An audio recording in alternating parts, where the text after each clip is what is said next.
My name's Dave Cope. I'm just beginning to get to know Susan Williams, and I've discovered that GRCC has a fireball, someone who has really got an enormous amount of energy. So I'll give you a little brief introduction before she comes up to give her speech. She has successfully completed, start with an ad, she has successfully completed course development for her new History of Gender and Sexuality course, History 225, which will be first offered in spring of 2010. So this is a nice addition to the history curriculum, and it's a terrific addition to the women's studies curriculum.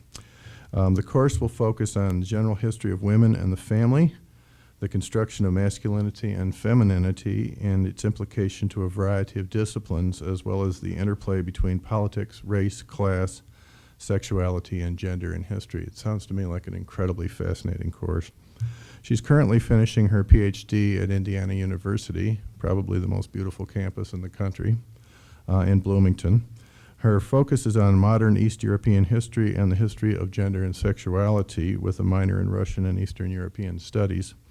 Her dissertation will be focusing on Romani nationalism during the interwar period, how a Romani identity was constructed, how Roma saw themselves as ethnically Roma yet civically Romanian at the same time. She'll also deal with how and why the West constructed gypsies in their imagination. So the Romani are the people that most Westerners know as gypsies. Ms. Williams is interested in the construction of identity, especially with an eye towards Russian and Eastern European history, which I think is really just a fascinating thing. Beyond that, she extends her expertise into the area of women in science with her lecture, Agamede's Legacies, the History of Women in Science. Please give her a warm welcome.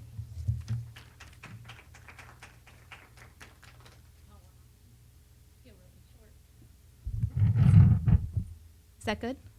Can you hear me?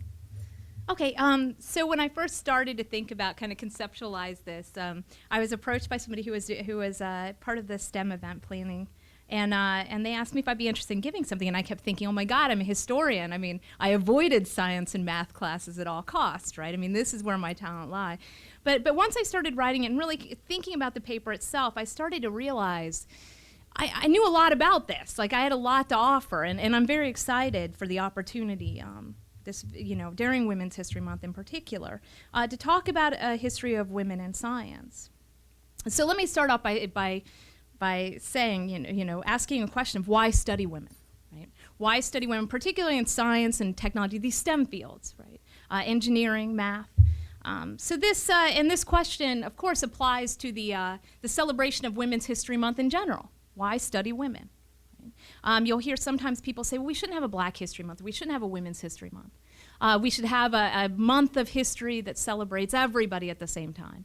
But what we need to remember is that the narrative of history, the traditional narrative, has left out 51% of the population in the United States for women, but has also traditionally left out African Americans, Hispanics, right? Japanese Americans, a variety of voices lost to history that just now historians are starting to recover. And I would say that we need moments like this. We need STEM events. We need the general history of, a general study of Women's History Month, right, in the celebration, to try to have these moments where we can stop and remember these voices, right? Recover them again, and also think about contemporary issues for women as well. And so what I want to do today is talk about the general history of women in science, and what I'm going to do is give you some case studies of women that I'm really interested in, that I'm betting, for the most part, you haven't heard of before. Women who generally were accepted in the historical narrative up until about the 19th century, in which time male historians decided that they couldn't possibly have done this hard work, they couldn't have possibly been that smart, that if anything, maybe a female doctor was just a nurse, right? Which is a whole different issue, the way that they would term this. But that there's no way that women could have made the contributions, particularly during the Middle Ages, that they did. And so thus they were struck from the history books. And I want to recover today some of those stories. One of the reasons that historians started talking about women's history is to kind of bring this idea in a history of the bottom up. Right, from the ground up instead of from the top down. Stop looking at politics, stop looking at economics all the time, and think about everyday people and think about their experiences. Think about the people that have been generally left out. And so for us, as I just said, that's 51% of the population, right, that have been generally ignored, not just as historical players. Male historians accepted during the 19th century that women existed, right, but historical players that mattered, that did important things, that made important contributions. And so that's what we're going to celebrate today. One of the things that we see in textbooks, the women that make it in generally are infamous women. Women who had subverted gender roles and lived in history throughout, in infamy, right? So these are the names I can throw out at you when I'm thinking about these people.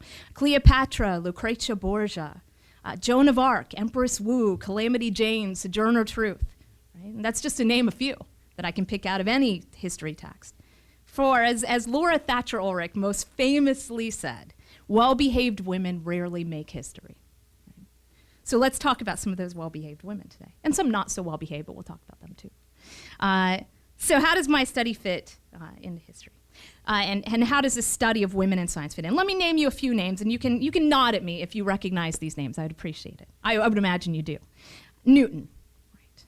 Galileo, Copernicus, Crick, Watson, Einstein, Harvey. That's just to name a few. Right? All men, all recognizable. Now, let me read you some other names who used to be really well known. Hypatia. Anybody? I got a couple, right? Hildegard of Bingen. Oh, this is the women's studies people. Sister Maria Celeste. Margaret Cavendish. Montague. Herschel. Lovelace. Franklin. Right? These are some of the women that we're going to explore today. Now, tell me if you've heard these names. Curie. Right? Goodall. What about Nightingale? The holy triumvirate of women who show up in science textbooks, right? That's what they're the Holy Trinity of female scientists. I like to see, and I'm not taking anything away from their accomplishments by saying that. What I'm saying is that, they show up in every textbook. It's something that makes history of science textbooks and biology textbooks in general, science textbooks in general in high schools, feel better, feel like they're kind of, showing that they appear conscious of women and their roles, right? But you typically don't get too much outside of those three names. And so, it's those, I always joke, it's those three women in that picture that you see in every biology textbook of the woman with the goiter who's suffering from, lack of iodine, the poor African woman who, has been in that textbook for 30 years now at this point, right, and still hasn't gotten treatment. And so why do we care about these pioneers? Why should we fret over a history of women in science? Part of this is why history matters, right? So let's talk about why it does matter to talk about this. In 2005, some of you might recognize this case. The president of Harvard University, a man named Lawrence Summers, who was also, I believe, the Treasury Secretary under Bill Clinton, came under fire for remarks he made at a seminar entitled, ironically enough, Diversifying the Science and Engineering Workforce, Women, Underrepresented Minorities, and Their Science and Engineering Careers, in which he made an assertion that the reason few women chose careers in math and science was because women were, quote unquote, innately, thus genetically, different from men and lacked what he characterized as the natural ability of men in these fields. 2005, and this is the president of Harvard University. Right? Summers lost his position in 2006, but this has more to do with the fact that everybody hated him for political maneuvers that he was making and this gaffe that he made at this conference that he tried after that to justify and say was real, right? That this comment that he had made, that it was true. It had more to do with his aggressive style than his a general distaste over his theories. So the Summers example, I wasn't going to bring it up. This is something that was just explored over and over again in the media, in feminist blogs, and people were outraged, right, and rightly so. But I was actually sent by the women's studies folks a new article that was talking about, Lawrence Summers, they're bringing it all up again and saying he was fired because of political correctness. He was a martyr to the liberal intelligentsia, right, and the feminazis. And so I want to explore the ideas that he put forward there. In the past months, His supporters have reinvigorated the story. They say that he was dismissed because of liberal bias and political correctness, whatever political correctness even means, right? Does political correctness means you try to include other voices in the historical narrative? Then fine, I'm political. Now, Ruth, just to give you some quotes, Ruth Marcus of the Washington Post wrote, Summers was boneheaded to say what he said, in the way he said it, and considering the job that he held. Right? He should have been more political. But he probably had a legitimate point. And the continuing uproar says more about the triumph of political correctness than about Summers' supposed sexism. The Financial Times hailed him as an academic hero. Summers launched a long overdue debate on an issue often judged too sensitive to discuss. Right? An editorial in Slate described the outcry about his ideas as a, quote, feminist show trial, right? We're Stalinists. He was then a martyr for his idealism, apparently. So is this a new debate? Is this a debate that we've been waiting to have, right? Aristotle would say no.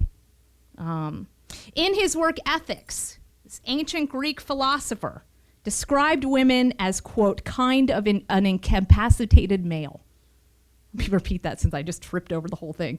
Kind of an incapacitated male. I can't speak today. Of course, he also believed in a wandering womb, like your womb. Your uterus just like wanders willy-nilly around your body and causes nothing, but hysterics on a daily basis.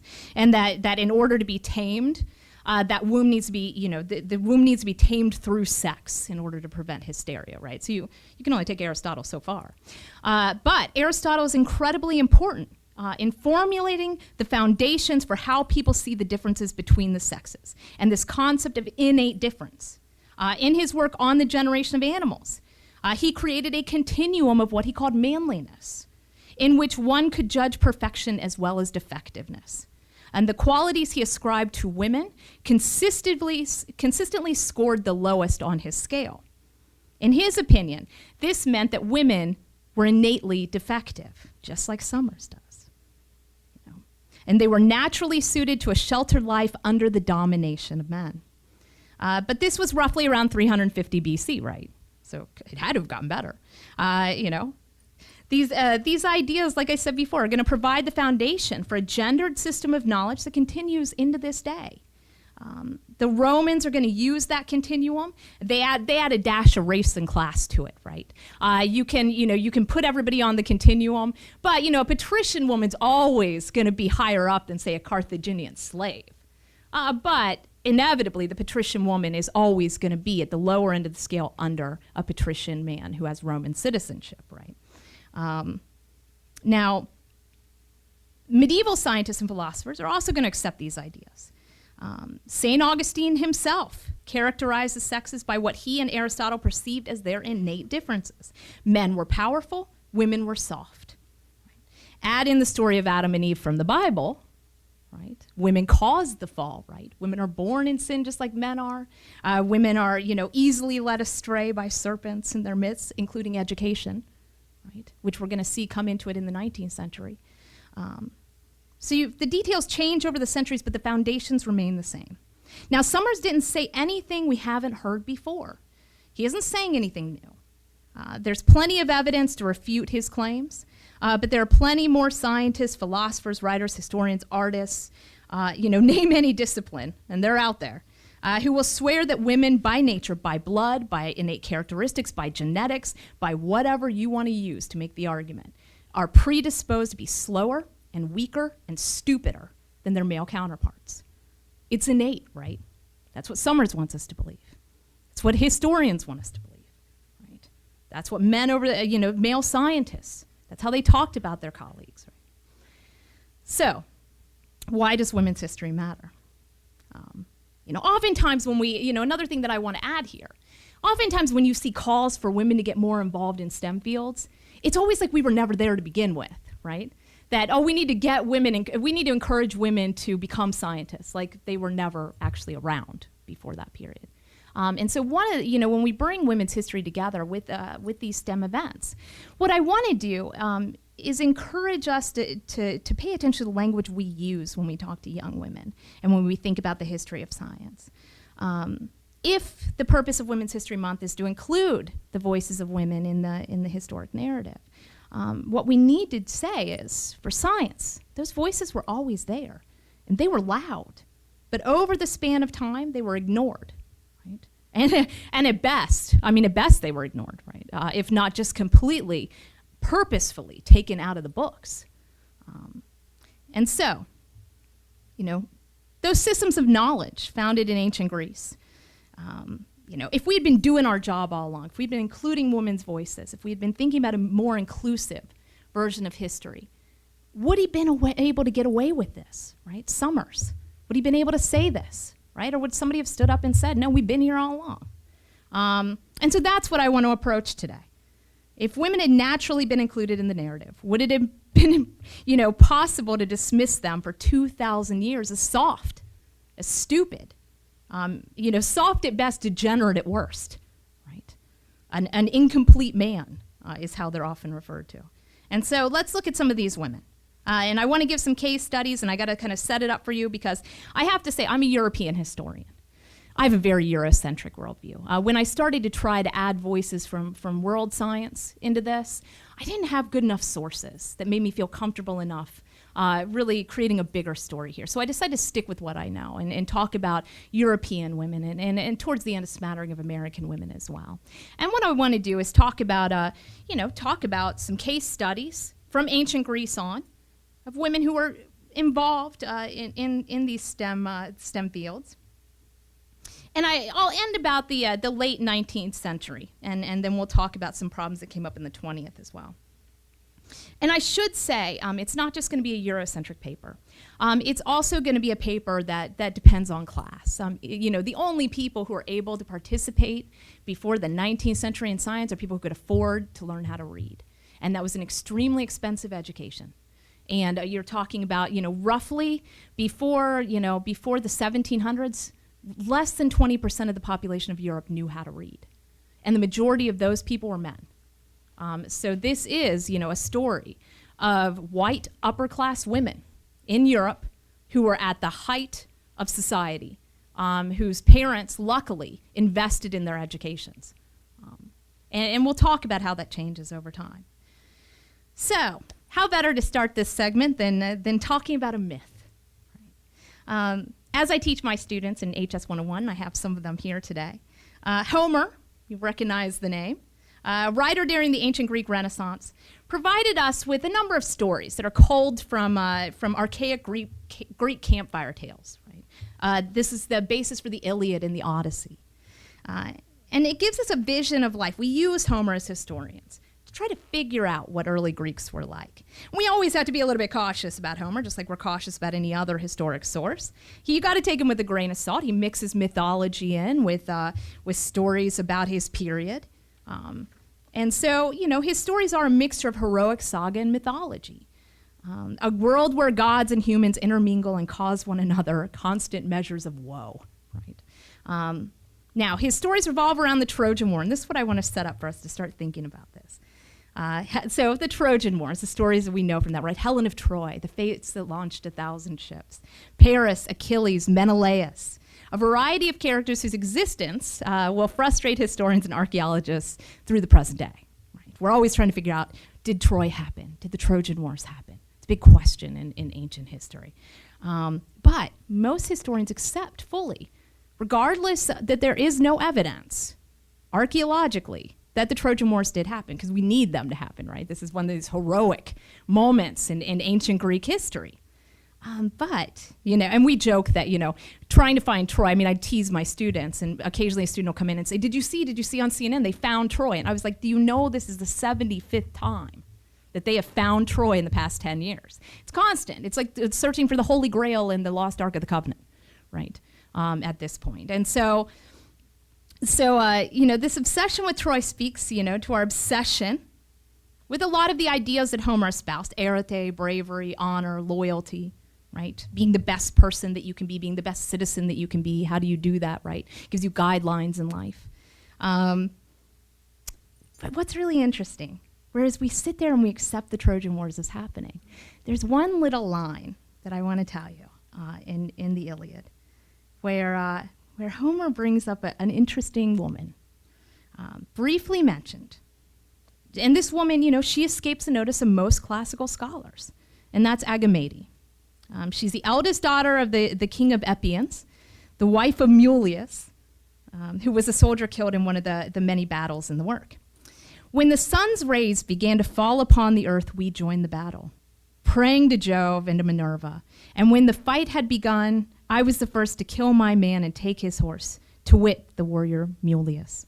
He was son-in-law to Augeas, having married his eldest daughter, the golden-haired Agamede, who knew of the virtues of every herb which grows upon the face of the earth. Right? Now, it's one line, right? One line in the entire Iliad. But it catches your eye. It's one very provocative line. Now, the quote-unquote unimportant characters of Homer's stories are always,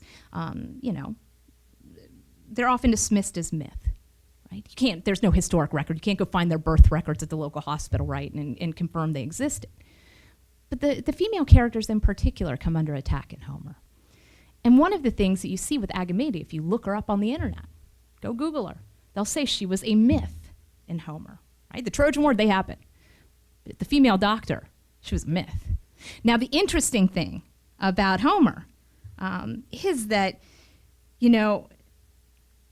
this physician, after this period, goes on to be represented as a mythical sorceress in the Hellenistic age. Right? So you see a change of mindset. She appears in one line in Homer, and for the Hellenistic Greeks, well, she had to have been a witch. Right? That's what knowing herbs means. And we see a number, Circe, for example, a few, Medea during that same period for people who are interested in Greek plays. She becomes a sorceress during that period too. Any strong female character under Alexander the Great ends up becoming a sorceress, it seems, which says a lot about Alexander the Great, I would say, and less about women. So can we verify that Agamedes existed? No, of course not. But her appearance in Homer means she could have existed. The fact that he includes a woman who's a doctor from this period, right? Who knows all of these herbs. She's a scientist. He wouldn't have thrown it in if he didn't think it was possible. Right? And I should point out really quickly, she's not our first reference, first historic reference of a female scientist. That award goes to Margaret Cavendish, who is an Egyptian doctor around 2700 BCE, who was actually described as the chief physician to pharaohs in her tomb. So well before Homer's writing, we already have women who are accepted as being physicians. So, and her evolution of, as a sorceress, this occurs during a period that equated women with healing powers and witchcraft. So the myth of Agamede, much like the myth that women are naturally deficient, and much like the myth that women haven't been active participants in history, much like the myth that women haven't been active in science, in these STEM fields, right? Signifies the importance of Women's History Month. So let's move on and talk about some other stories. Hypatia, for those of you who like Hypatia. Yeah. Merit Ptah, the P-T-A-H. P-T-A-H. You're welcome.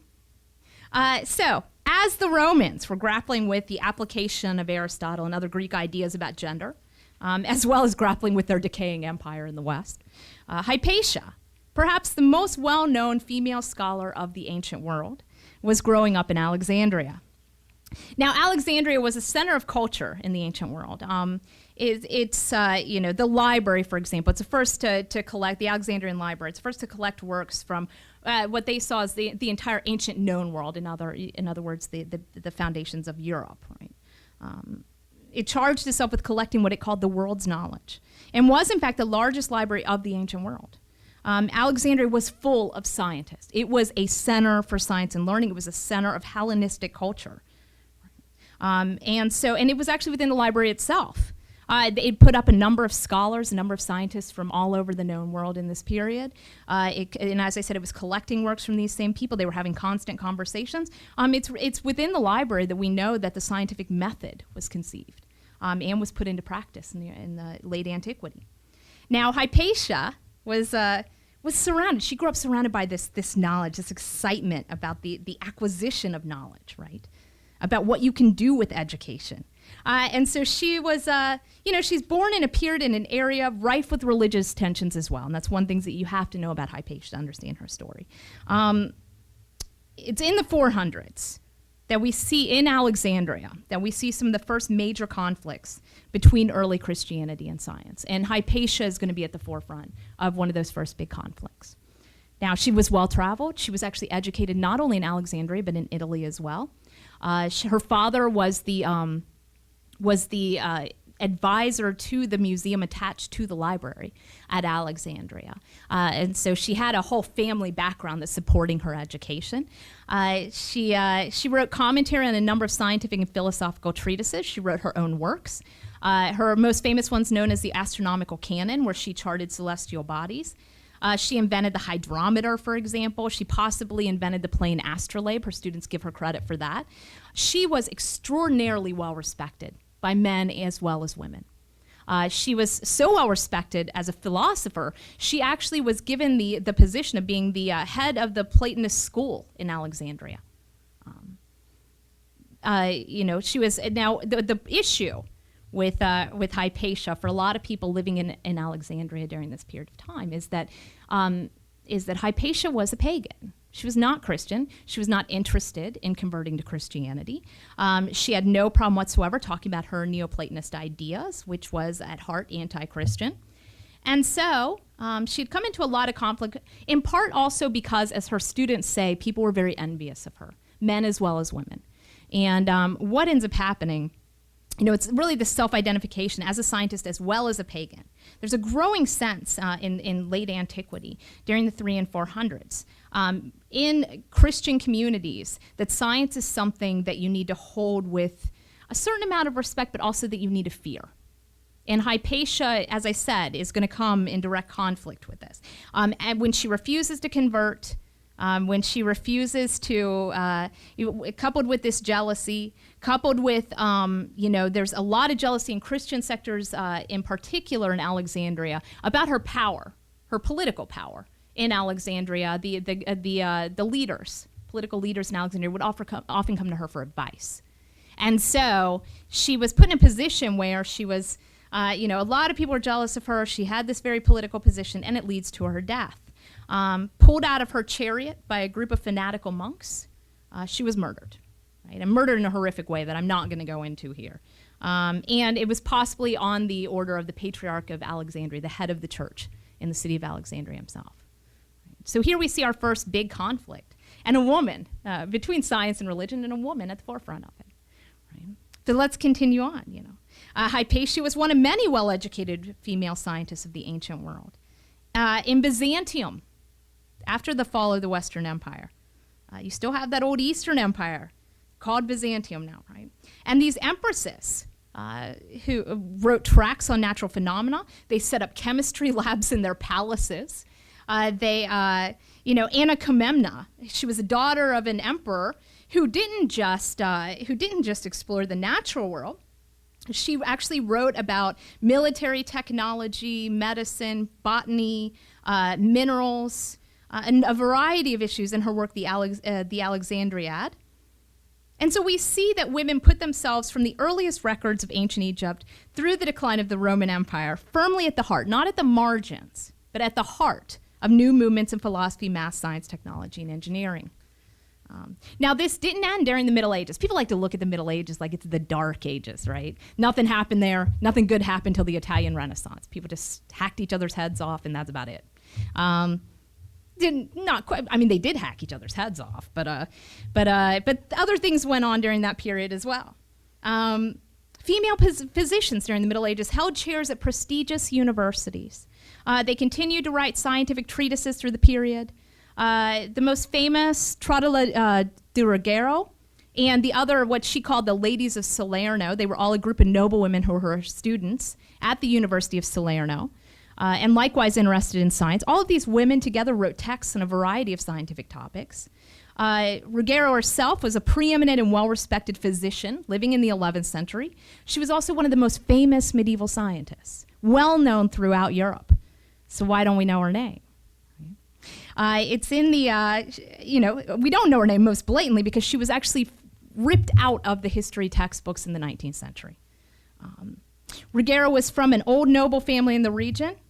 She was married. Her husband and all of her children were also physicians and teachers at the university. She co-authored several general medical textbooks. Now, her most important works were focused on women's health, and she's one of the first people to really start focusing on gynecology and obstetrics. So she wrote a general study on the subject called The Diseases of Women, but she also wrote about common diseases, dermatology, stress, diet, weight loss, cleanliness, and exercise in her other works as well. Most famously, she explored gynecology. She was really interested in issues of fertility and infertility. And this is in a period, I should say, where infertility was always blamed on women, right? It was because you have a soft body, because you aren't as powerful as men, your body couldn't hold the seed, right? There must be a deficiency with you. You have too much heat in your body, might be burning up the seed, right? But it was very, very rarely blamed on men. And it's these female scientists who really start to say, well, maybe it's actually both people's fault, right? So she's really interested in obstetrics. She's one of the first people to actually start talking about how you need perineal support during birth. And that it's okay to give opiates during birth. The idea, for any of you that had kids, imagine this one. The idea about Eve's sin has huge ramifications. Pain at birth, pain when you give birth, right, was seen as natural. You should be in pain because it's you suffering for the sins of Eve. And so it was thus a sin to be given any kind of medication that will dull that pain during birth, right? This is a moment for you to focus on your sin and being a woman and the sins of being a woman, right? So she's one of the first people to actually go directly up against that and say, no, I believe that you should be able to give opiates to be able to ease births, right? And so, and also she was one of the first people to start talking about infant care. She talks about audible and visual stimulation, how to choose a wet nurse, for example, because of course, if you're an upper level noble woman in Europe during this period, you would never breastfeed your own children. That's what peasants are for, right? You get one of them in to do the job for you. So how to choose a wet nurse, how to treat teething, some basics, right? And she's one of the first people to write about this. Now, what's really interesting, I can tell you a little bit about what she had to say about some of the systems of knowledge that come out of Aristotle. Right? And she and her students, as well as the male scientists from the same period, were products of a concept of medicine that emerged with Aristotle and been expounded on by Galen, a Roman doctor. Right? Quote, since women are by nature weaker than men, it is reasonable that sicknesses more often abound in them, especially around the organs involved in the work of nature. She writes in her prologue, The Diseases of Women. Yet at the same time, she steadfastly defends her interests in women's health. Quote, since these organs happen to be in a retired location, women on account of modesty and the fragility and delicacy of their state of these parts dare not reveal the difficulties of their sickness to a male doctor. Wherefore I, pitying their misfortunes, and at the instigations of a certain matron, began to study carefully the sicknesses which frequently trouble the female sex. You need women doctors then, right? Because women are only going to talk to us. So she's making an argument for herself here. She also, explores methods of contraception. She blames infertility on males as well as females. Right? They share the responsibility of it. And in one section, she even teaches, this is really funny. Virginity, of course, is a commodity, right? From 1950s and before, right? It's a real commodity. And particularly in the Middle Ages, where you get a dowry and there's a guarantee that the girl is a virgin upon marriage. And you look at the sheets afterwards to make sure that's part of the contract, looking at the bedding sheets, right, for the blood. And so here you have a woman who part of her medical treatise is how to tighten up your vulva as to appear a virgin on the bed, because then you're just taking a vial of chicken blood with you, right? And make sure that the sheets are stained afterwards. So you have a female doctor who understands society's constraints on women, who give them advice about how to appear virgins in the marriage bed. Now, what's really interesting about her, and the reason that I bring her up as well, isn't because she was so famous, but her works are actually constantly recopied. They're plagiarized. They're printed, they're later printed on printing presses after the 1450s. And we see them in circulation throughout the 1500s. It's only in the 20th century when historians actively began to refer to her and the other ladies of Salerno as glorified midwives. That's what they call them, who would never have written such salacious texts. Noble women were incapable of surviving or excelling at such extensive educations, nor would they have written texts that belied their gentle births.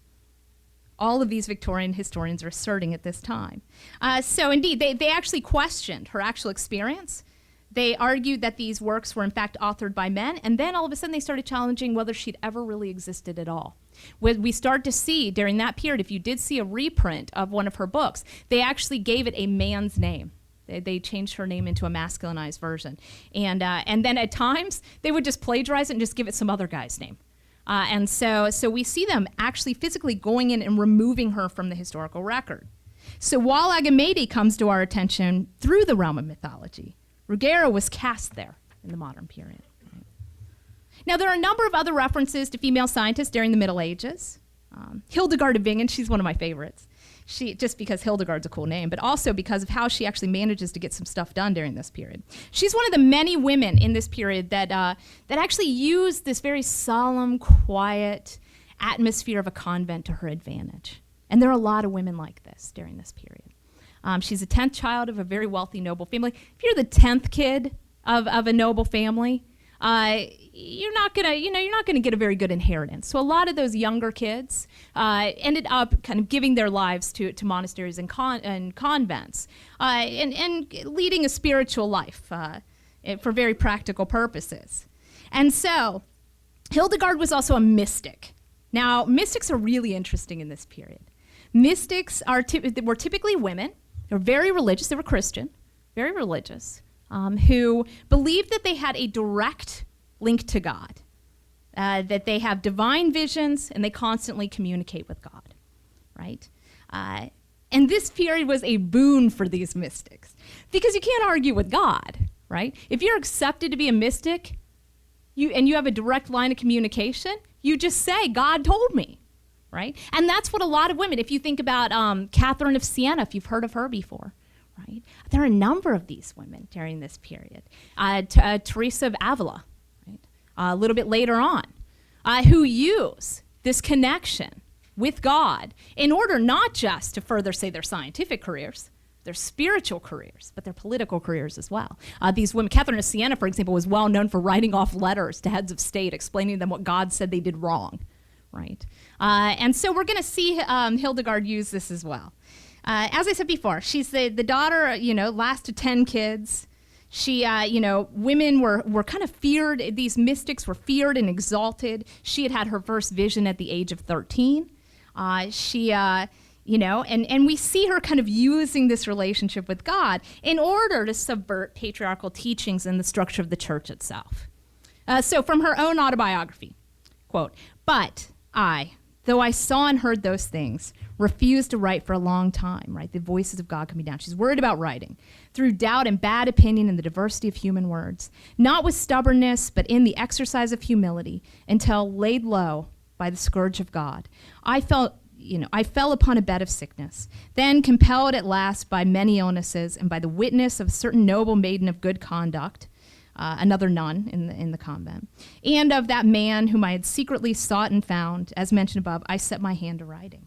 While I was doing it, I sensed, as I mentioned before, the deep profundity of scriptural exposition, and raising myself from illness by the strength I received, I brought this work to a close, though just barely in 10 years. And I spoke and wrote these things not by the invention of my heart, or that of any other person, but as by the secret mysteries of God that I heard, and received them in the heavenly places. And again I heard a voice from the heavens saying to me, 'Cry out therefore and write thus.'" Doesn't that apply to science too? And so, like many scholars in the Middle Ages, Hildegard of Bingen wrote a number of works. She's interested. Most scientists don't have the same conceptualization that we do in the modern world, that you have to specialize, right? There was an idea, if you were an academic, that you could know everything. You just had to read it. You had to learn about it during the Middle Ages, right? And she's one of these people. She's part of this tradition. She doesn't just write about science. She writes musical compositions, morality plays. She writes volumes that she not only recounts all of her visions, but she makes comments.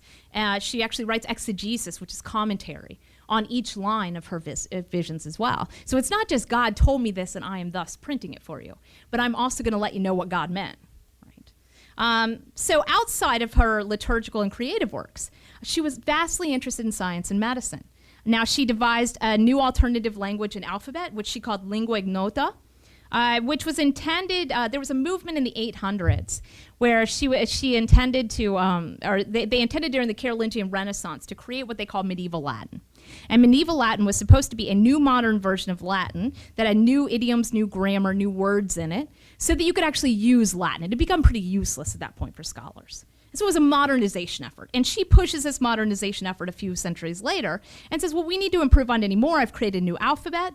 I want to modernize Latin. I want to include new. She likes to invent words too, which reading Hildegard of Bingen can be something of a challenge because you just come across words that no historian has any idea what she's talking about because we don't, say, have a dictionary that has her lingua ignota in it.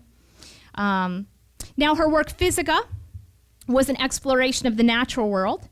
And she describes everything. I mean, it is this kind of very energetic concept in medieval science, right? You can know anything. You just got to look at it. You've got to figure it out, right? Rationally approach it, check it out. You'll be able to describe it, right? And that's what's important. And so, you know, she explores the natural world. She includes topics ranging everything from the cosmos to flora and fauna to minerals. In her causes and cures, she focuses on obviously the causes and cures of diseases, with special attention to the healing properties of plants and animals.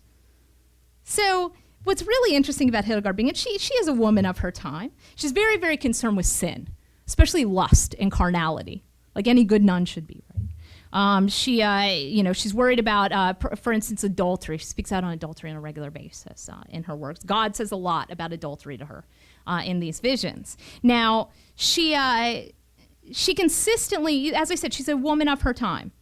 So she's kind of interesting to us because feminist historians have never known what to do with her. Do you take Hildegard of Bingen for herself, or as a product of her own environment? Because she tends to talk about the weakness of her own sex. Or is she doing something else? And I would argue she's doing something else by using this language. She acknowledges the weakness of the female sex in her works. She constantly underlines her own lack of education. She acknowledges her lack of knowledge. She says that men have a natural ability, right, just like Summers, that she doesn't have. But what you have to think about is you have to think about her position as a mystic. She's getting her information from God. Right? It's inarguable. So what she's presenting, is pure knowledge, is what she's saying. It's being given directly by God and was at least acceptable and inarguable at best. Right? And so, like many medieval mystics, her claim of visions allowed her to subvert claims about the weakness of her gender. Her acceptance of these claims in her works not only reflects the fact that Hildegard was a product of her society and times, but it also made her works more acceptable to the scientific establishment, right? Because God told her this stuff. And the church itself, her link to power. Right? Got to watch out for them during this period. Now, you also have to read Hildegard's scientific works to see where maybe Hildegard didn't accept women as a gentle sex as much as people thought she did. As with her forebears, her works greatly explore the accepted differences between the sexes and the implicit roles that these created, right? These differences created. So I'll read you a little text, and it's actually a funny part, because it's a nun writing about orgasms, which I just think is the most hysterically ironic thing ever, but maybe you don't. So her understanding of how and why orgasms took place is a good example, right? When a woman is making love with a man, a sense of heat in her brain, which brings with it sensual delight, communicates the taste of that delight during the act and summons forth the emission of the man's seed. And when the seed has fallen into its place, that vehement heat descending from her brain draws the seed to itself and holds it. And soon the woman's sexual organs contract, and all the parts that are ready to open up during this time of menstruation now close, in the same way as a strong man can hold something enclosed in his fist. So, according to her, the female orgasm is absolutely necessary for pregnancy.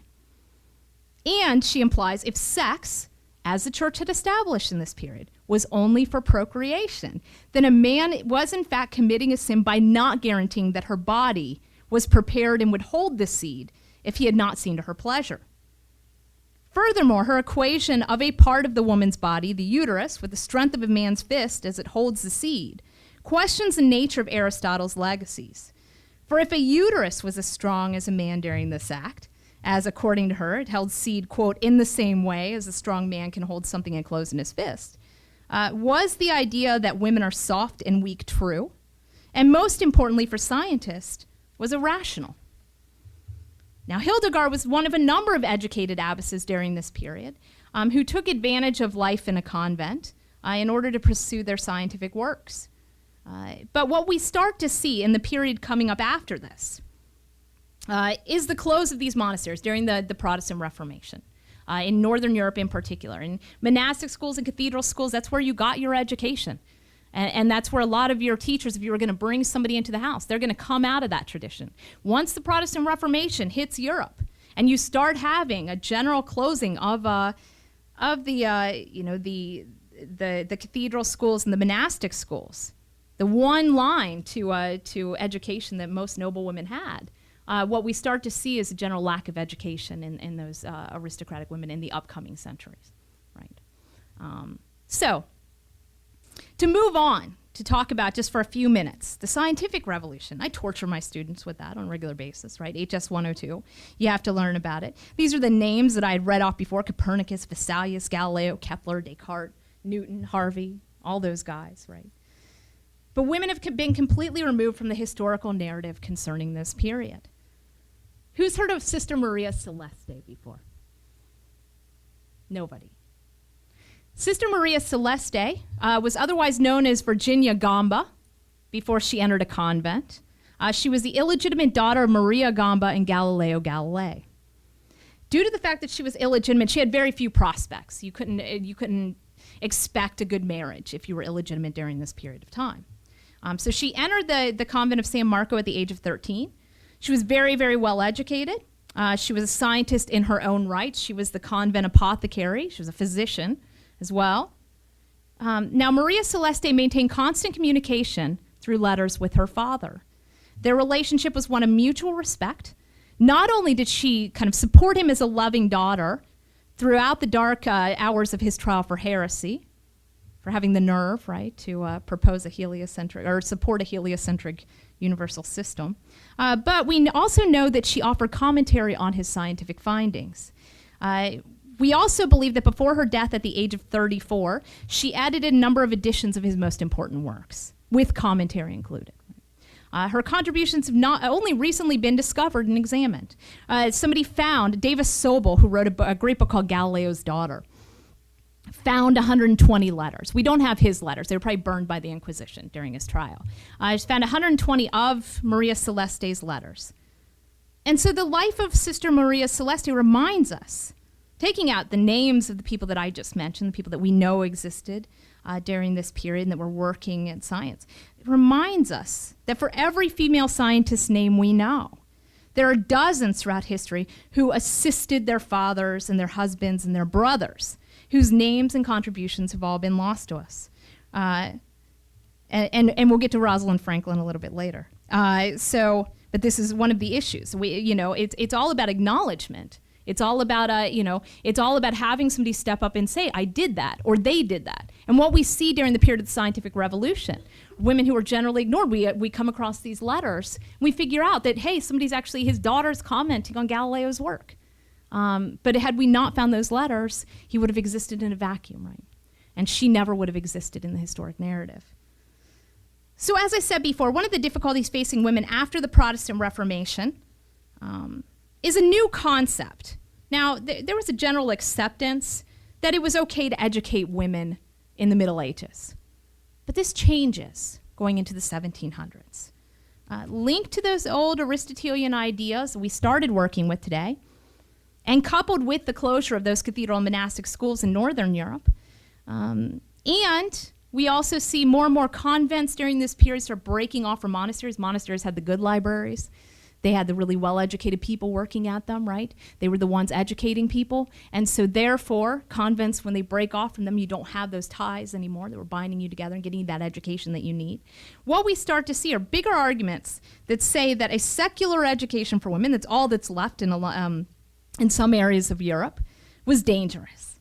And that educating the weaker sex, masculinized women, And thus, they were tainted and unmarriageable, right? So educating your daughter would actually guarantee that you didn't get your cut from a dowry, for example, right? That you were actually ruining them for their life later on. And so we see this kick up of this idea of the weaker sex again, but coupled together with the idea that you just shouldn't, you shouldn't educate them. So what we see from this period are women who end up being labeled, scientists who end up being labeled amateurs. That's how they're allowed to function. And that these amateurs were kind of crazy and that they had tainted their minds with education. And so, I want to give you the best example because I'm running low on time. So I got to tell you about Margaret Cavendish. Anybody heard of Margaret Cavendish before? Her nickname was Mad Madge. She's one of those hysterically funny, crazy characters from history. Margaret Cavendish was the Duchess of Newcastle. She's at that top of British society in the 17th century. And, she's born, as I said, to a really wealthy English noble family. At about the age of 20, 25, I can't remember the exact age, she married a 52-year-old man while she was abroad. He was very, very interested in science, and she had not been educated. She had a basic education. She knew how to read. She knew how to read poetry, things like this. But she didn't have a scientific or mathematical-based education. And so, but she got really interested. Her husband had a salon that he had started up where he was inviting in people like Thomas Hobbes, for example, to talk about politics and science. She gets really interested in it. And she was a willing pupil. In the next 20 years, she's going to publish about 14 books. And they're all, I have to say, for Margaret Cavendish, very varying quality that we're talking about with Cavendish. I mean, you get some that actually you read through 3 pages of them and you have no idea what she's talking about. It's just nonsense. And then others where she's trying to be a little bit more serious and work with the principles of the day. And so Cavendish really was more interested in riling the scientific community. She liked to be kind of crazy. She liked people to, pay attention to her and to call her Mad Madge, right? And so I'll give you her introduction to her book, which tells you everything you need to know about her early scientific life. If my writing pleased the readers, though not the learned, it would satisfy me. For I had rather be praised in this by the most, although not the best. For all I desire is fame. But I imagine I shall be censored by my own sex, and men will cast a smile of scorn upon my book, because they think thereby women encroach too much upon their prerogatives, for they hold books at their crown, and the sword as their scepter, by which they rule and govern. Right? And she wrote this in her prologue to her book, To All Noble and Writing Ladies. Now, Cavendish, her earlier works, this gave her an entree to fame. She was seen as just this kind of strange woman who was interested in scientific debates, but she didn't really seem to know a lot about science. But to be fair to her, she has a very strong, focus on Cartesianism when it was really losing favor, particularly in England during this period. She also pushed, and a lot of these other scientists during the same period, they push feminism and they push universal education. And they're seen as kind of insane for it, right? Universal education, that means everybody gets educated. They're not just pushing education for women, but they're pushing education for the poor. Right? They see this as a way to move society forward. And so, her views on feminism, her views on universal education, together with, sometimes supercilious nature of her scientific theories, earned her this nickname. But to give her credit, her works were widely read in England. And one of the things that you have to say about Cavendish is the fact that she actually, because she at least, in her books, a lot of people like to read her stuff. And so, when you read it as an everyday person who was just a little bit interested in science as a hobby, she actually liked to introduce new scientific theories that she thought was intriguing and cool, right? And so this was a way for a lot of people who might not have picked up Descartes, for example, to be introduced to them. And so we have to say she helped spread new scientific theories in England during this period. And I should say, as a reward for her efforts, and this is 14 books, right? She's getting involved. She gets involved in every major debate about science during this period. And so, one of the interesting things, as a reward for her support of the scientific community, she was invited to attend a singular meeting of the Royal Society of London, the premier scientific organization in the country, once. And so, and one thing that you have to say about Margaret Cavendish, here's somebody who really wanted to be involved in science. If you can say anything about her, somebody who was intrigued, right? But she didn't have the basic education that she needed to do the things that she wanted to do in science. So she's a great example of this new generation of women in this period of time in the 17th and 18th centuries that don't get the kind of education they need, who could have done great things, right? Who were interested, who did have the energy to put forward for it. And so moving on and talking about, just the general kind of sense of what else happens during this period. There's some new findings and some new ways for women to get involved. For instance, the smallpox. We have our first scientist who gets interested. 60 million people. We don't talk about smallpox that much anymore, but just to give you a general idea, smallpox was a disease that was completely feared in Europe during this period. 60 million people died worldwide of it in the 18th century alone. It had about a 20 to 30% death rate. And if you did manage to survive smallpox, typically because of the pustules that erupted due to smallpox and the scratching, you end up being disfigured. So it had long-term ramifications, even if you did survive it. Our first person who gets really interested in this, Lady Mary Montagu. Sometimes it's not about the scientific endeavors that you do personally. Lady Mary Montagu was somebody who kind of became interested in science because she got mad at the fact that she was traveling with her husband throughout the Ottoman Empire. He was an ambassador there. And she realized that the Ottoman Turks were actually treating people for smallpox. What they were doing, there was kind of a general understanding, there was some kind of link between cowpox and smallpox. And cowpox you usually see on the udders of cows. So milkmaids that came into contact with cowpox when milking those cows typically had a higher resistance to smallpox. And so the idea in Asia and in India and in China and India and in the Ottoman Empire was, well, why don't we just cut a little piece on a child, put in some of that pus from that cowpox, right? And that'll inoculate. And it seemed to be working. But because of this closed-up mentality of Europe during this period, they refused to try it. And part of this is also because there's about a 2 to 3% death rate when you do this. And so what she does is she brings this idea back, and in a horrible, if you want to talk about issues with class and all of this, what she decides to do, she gets permission from the Princess of Wales to try out her new remedy on prisoners and orphans. So what she does is try out the remedies on people who don't have a high-ranking position in society, right? And then once everyone lives, luckily, from that trial, then the Princess of Wales allows her children to be inoculated, and it spreads throughout England and the United States. It'll spread into the United States after that point as well, and it's going to have huge social ramifications, right? She saves a lot of lives. So here is a general interest in science and its practical everyday applications pushed by a woman who, although not a scientist by training, but rather by default, impacted medicine. And there's a number of women that we can talk about after this. Caroline Herschel. She's a German-born English astronomer who, her brother, William Herschel, if you know your science, right? Here's a man who was he was an oboe player. Who this was his hobby, right? Was astronomy. She also was an astronomer. She was really interested in it. She played the organ. They spent every spare minute at night looking at the stars, and she wrote a categorization, a catalog of stars, which included not only 560 new stars, but a list of errors that the earlier treatises, all written by men, that she had found, right? And this was published in the Royal Astrological Society. And for the first time ever, with Caroline Herschel, along with Mary Somerville the same year, who was a Scottish scientist, we actually see people gain recognition, and international recognition. Caroline Herschel discovered a number of comets. Mary Somerville had done a lot of work in mathematics.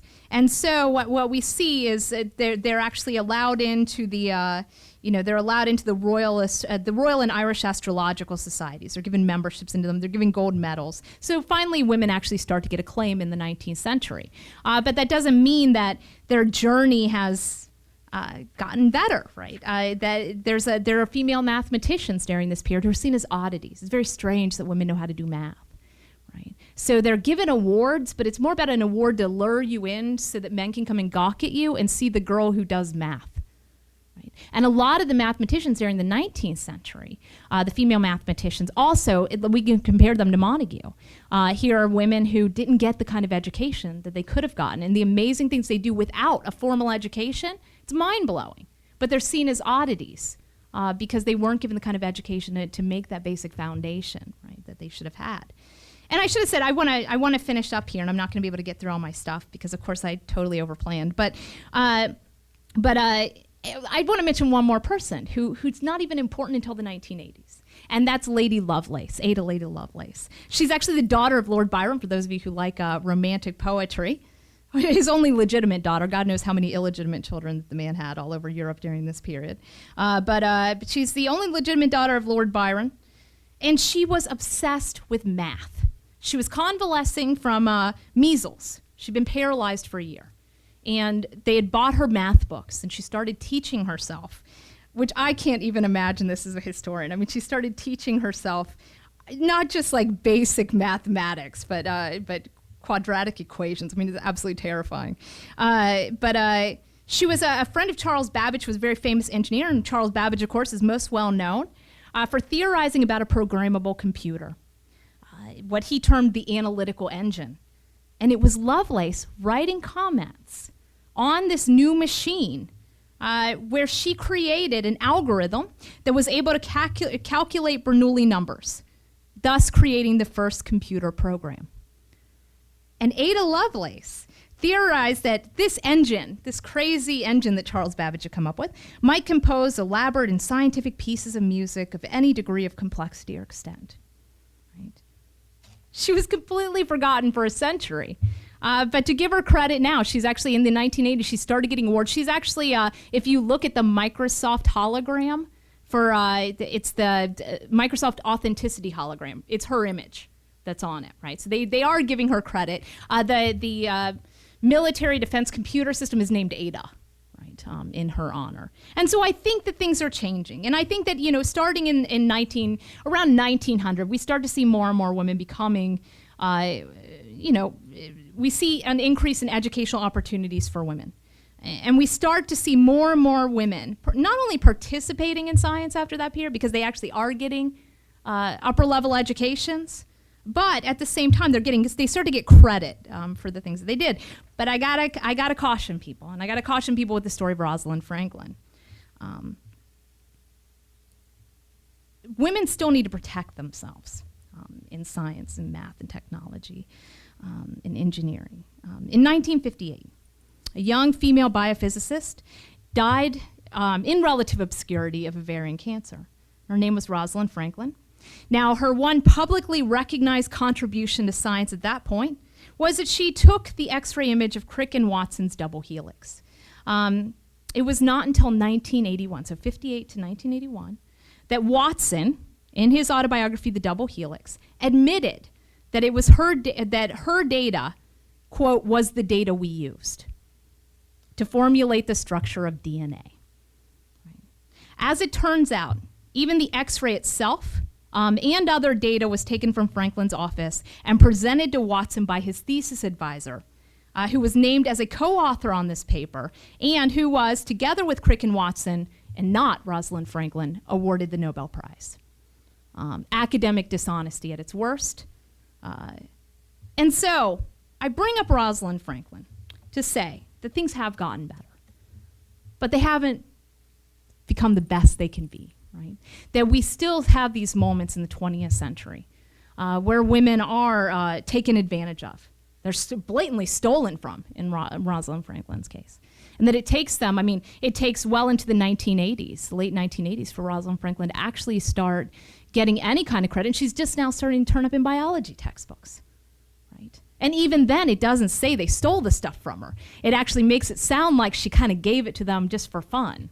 Right? But I want to end, that's my cautionary note. But I want to end on some positive notes. I want to underline a few issues for us all to think about. As we see with Summers and the strange language of inclusiveness when discussing women in science, old ideas take a long time to die.